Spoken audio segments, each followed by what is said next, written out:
Olá! Você sabia que existem remédios que são inapropriados para idosos e podem causar verdadeiros desastres em suas vidas? Esses remédios podem até ser seguros para jovens, mas causam horrores na vida de idosos. Esse é o terceiro vídeo dessa série, onde eu vou contar casos reais de pacientes meus que eu tirei esse tipo de medicamentos e teve uma mudança radical em suas vidas. Em novembro de 2021, eu iniciei o que seria o maior caso de reabilitação de toda a minha carreira.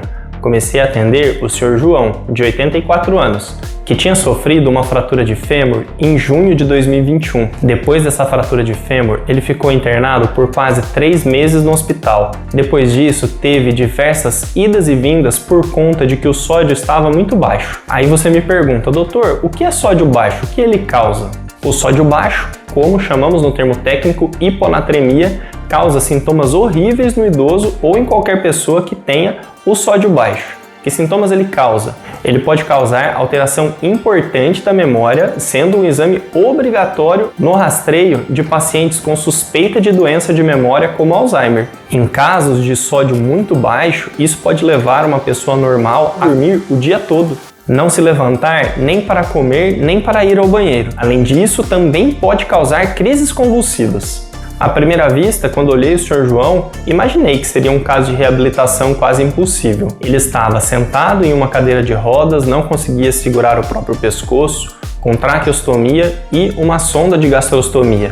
Nesses casos, normalmente, quando olho um paciente assim, começo a pensar em orientar os cuidados de fim de vida para reduzir o sofrimento dessa pessoa. No início da consulta, eu escutava a filha contando todas as histórias dessas idas e vindas ao hospital e ficava pensando em que momento eu ia começar a falar sobre esses cuidados de fim de vida, os cuidados paliativos para ela em relação ao Sr. João.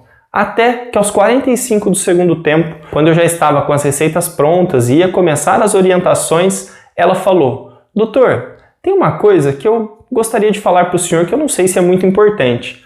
O meu pai tomou, desde os 30, 40 anos de idade, uma injeção de diprospan todo mês, que ele dizia que era para aliviar a sua rinite e suas dores nas costas. Nesse momento, o meu cérebro explodiu. Tudo passou a fazer sentido. Esse paciente tinha síndrome de Addison e o caso dele tinha o potencial de ser reversível. Diprospan é o nome comercial de uma injeção que contém corticoide betametasona de depósito, que fica 1 mês no organismo. Existem outros nomes comerciais, como beta-30, e homens raramente têm osteoporose e fratura de fêmur por conta da testosterona. Porém, o uso de corticoide por longa data pode causar osteoporose mesmo em homens. Além disso, o uso de corticoides de maneira crônica pode causar diabetes, hipertensão, perda de massa muscular e, o ponto-chave na história do Sr. João, sódio baixo quando retirado de maneira rápida e indevida. Depois disso, tudo passou a fazer sentido para mim na história do Sr. João. E eu olhei no fundo dos olhos da filha e disse: se eu estiver certo, o seu pai ainda vai voltar a andar. Ela olhou para mim com uma cara de quem não estava com tanta esperança assim. Pelo menos foi o que eu pensei quando eu falei isso. E também tinha o semblante cansado de tantas internações nos últimos 6 meses. E a partir desse dia começou uma história épica, uma verdadeira odisseia. Foram 1 ano e meio de muita luta e tivemos vários percalços no meio do caminho.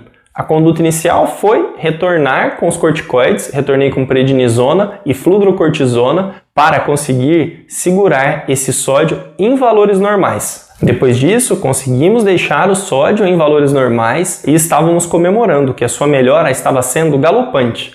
Nesse momento, ele começou com um quadro de febre e precisou ficar internado por 1 semana devido a um quadro de dengue. Mas ele saiu bem da internação de dengue e foram 6 meses de tratamento intensivo, repetindo o sódio a cada 15 dias, 1 vez ao mês, para irmos reduzindo gradualmente o corticoide para que sua glândula suprarrenal voltasse a produzir o corticoide de maneira natural. Por 3 vezes eu tive que voltar atrás na redução de dose, pois a adrenal dele estava há muito tempo sem produzir os corticoides de maneira natural. Essa redução teve que ser muito lenta. Nesse período, ele passou por fisioterapia intensiva, fonoaudiologia intensiva, até que em um certo momento ele já estava engolindo de maneira adequada. Nesse momento, falei para a filha, chegou a hora de retirarmos a sonda de gastrostomia e ele vai voltar a comer de maneira normal. E aí, mais um percalço. Na retirada da sonda, infelizmente, ele teve uma discreta lesão no esôfago e, por conta dessa lesão, ele sentia muita dor ao deglutir. Tivemos que voltar e aí passamos apenas a sonda pelo nariz por 10 dias até que essa lesão cicatrizasse e ele voltasse a comer normalmente. Foi isso que aconteceu e 10 dias após retiramos a sonda do nariz e ele passou a comer por boca novamente. Nesse momento, ele começava a esboçar os primeiros passos. Depois de mais um tempo, o Sr. João voltou, andando para o consultório. E de contar a história dele, eu sempre me emociono, porque foi um caso de uma reabilitação simplesmente incrível. E o motivo de toda essa jornada do Sr. João começa em um grande problema, a automedicação.